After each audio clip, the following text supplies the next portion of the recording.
नमस्ते मित्रों, जय श्री राम। एक चर्चा करने के लिए आपके समक्ष उपस्थित हूं। वो चर्चा है आदरणीय प्रेमानंद जी महाराज के बयान की।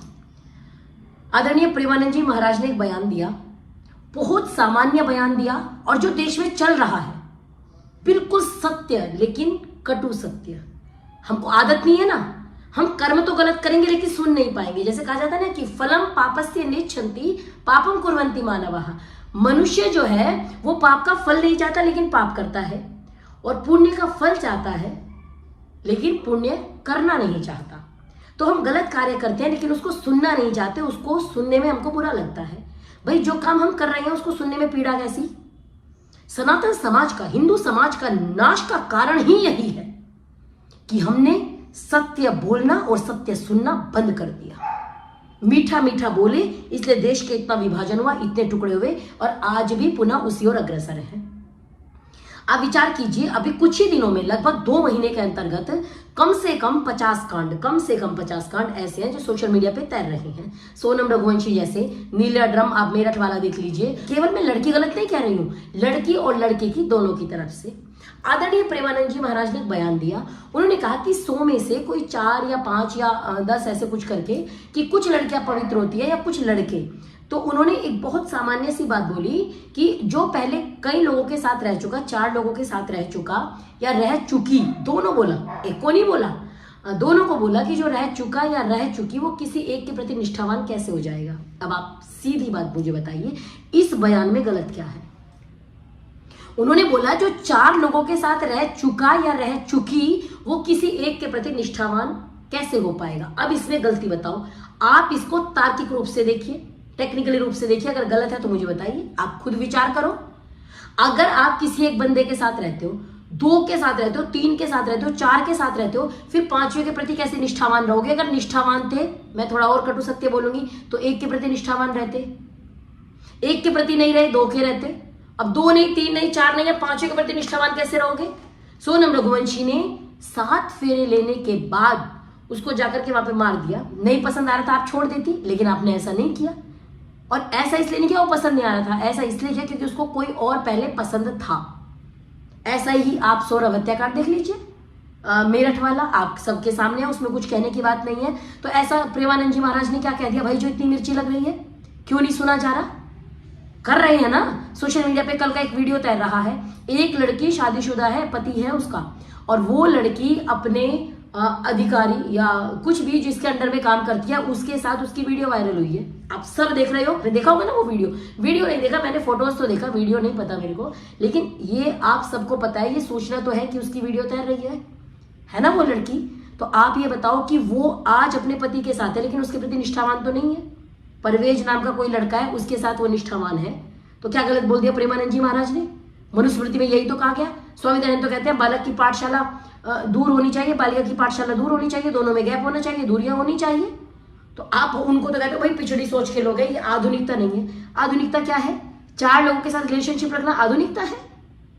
आप बताइए, प्रेमानंद जी महाराज ने बिल्कुल बिना किसी मन में कोई भाव लिए, बुरा भाव लिए या कुछ भी गलती किए, उन्होंने बड़े प्यार से बोला, बहुत नॉर्मल बोला। और ये बात आप प्रत्येक व्यक्ति एग्री करेगा। मुझे तो पता ही नहीं इतना ऑफेंड क्यों जा रहे हो भाई, इतना बुरा क्यों लग रहा है। बोला तो उन्होंने लड़कियों को भी है, लड़कों को भी है, सबको पता है। क्या आज नहीं होता ये सब जो उन्होंने बोला है। बिल्कुल ऐसे बन के आ गए, ओ माय गॉड, ये तो बिल्कुल आपने, हम सतयुग के लोग हैं, आपने कलयुग की बात कर दी। क्यों भाई, आप नहीं जानते क्या हो रहा है, हम नहीं जानते क्या हो रहा है। 7वीं 8वीं कक्षा के बच्चों को फोन पकड़े जा रहे हैं, इंस्टाग्राम पे मैसेज पकड़े जा रहे हैं। ये सब किसकी शुरुआत है। ये चल क्या रहा है। 8वीं कक्षा के बच्चे, 7वीं कक्षा के बच्चे, और अतिशयोक्ति नहीं कह रही हूं, ये बिल्कुल चीजें हो रही हैं भाई। उसको अस्वीकार मत करो, सत्य को स्वीकार करो और उस कटु सत्य को दूर करने का प्रयास करो, उस गंदगी को अपने समाज से दूर करने का प्रयास करो। उन्होंने कितनी बढ़िया बात बोली। उन्होंने बोला हम अपने लिए बलिदान हो जाते थे लेकिन अपने शरीर को दूसरों से टच नहीं कराते थे, मुगलों से टच नहीं कराने देते थे। मुगल काल में कैसे हमने सतीत्व की रक्षा की है, कैसे अपनी सम्मान की रक्षा की है, कैसे अपनी अस्मिता की रक्षा की है। उन्होंने स्वाभिमान की बात की, लेकिन हमको स्वाभिमान पसंद नहीं आ रहा, हमको उनका बयान बुरा लग रहा है, हम अपने अंदर झांकना नहीं चाहते, फिर हम रोते हैं। आप बताइए। उन्होंने बोला कि आज बेटा और बेटी दोनों को डर लग रहा है, लगता नहीं है। अब आप कहते हो बेटी बचाओ की जगह बेटा बचाओ चलाओ, तो डर लग रहा है ना आपको। पहले लड़की के माता पिता डरते थे, भाई कहाँ विवाह हो जाएगा, कैसे घर में जाएगी, खुश रहेगी कि नहीं रहेगी, दुखी तो नहीं रहेगी, सास परेशान तो नहीं करेगी, ये सब होता था। लेकिन अब लड़की के माता पिता से ज्यादा लड़के के माता पिता डरते हैं। डरते हैं कि नहीं डरते? फिर तो सत्य ही तो बोला ना जो समाज में चल रहा है। अगर ऐसे लोग जो इतनी अच्छी जगह बैठे हैं, ईश्वर का भजन कर रहे हैं, वो सत्य नहीं बोलेंगे तो कौन बोलेगा? पहले आप कहते हो सामाजिक मुद्दे पे बोलो, और जब सामाजिक मुद्दे पे बोलते हैं तो बहुत जल्दी ऑफेंड हो जाते हो। भाई अगर इतना बुरा लग रहा है ना तो अपने कर्म सुधारिए। प्रेमानंद जी महाराज को ज्ञान मत दीजिए। मैं किसी का समर्थन विरोध नहीं कर रही, लेकिन इस बयान में बिल्कुल सही उन्होंने बोला, एकदम सत्य बोला है, स्वीकार कीजिए।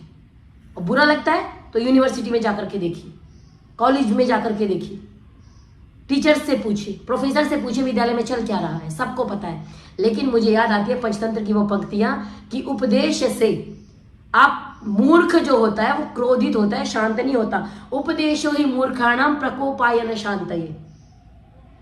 पंचतंत्र की पंक्तियां मुझे याद आती है इन घटनाओं को देखते हुए कि प्रेमानंद जी महाराज के बयान के बाद हमें अपना आचरण सुधारना चाहिए, लेकिन आचरण सुधारने की बजाय हम उन्हीं पे बयानबाजी कर रहे हैं। तो मुझे याद आती है पंचतंत्र की पंक्तियां कि उपदेशो ही मूर्खाणाम प्रकोपायन शांतये पयः पानम भुजंगानाम केवलम विषवर्धनम।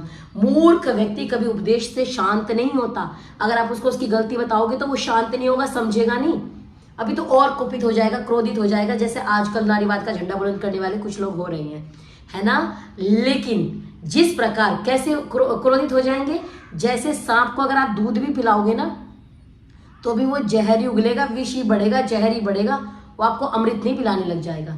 तो कम से कम उनके बयान को ध्यान से सुनिए, समझिए, विचार कीजिए, चिंतन कीजिए, मनन कीजिए। ऐसा न हो कि मनन का समय ही ना रहे। हमारे देश में यत्र नार्यस्तु पूज्यन्ते रमन्ते तत्र देवता, नारी को पूजा के योग्य माना गया, लेकिन किस नारी को माना गया और किसको नहीं माना गया ये विचार करने की आवश्यकता है।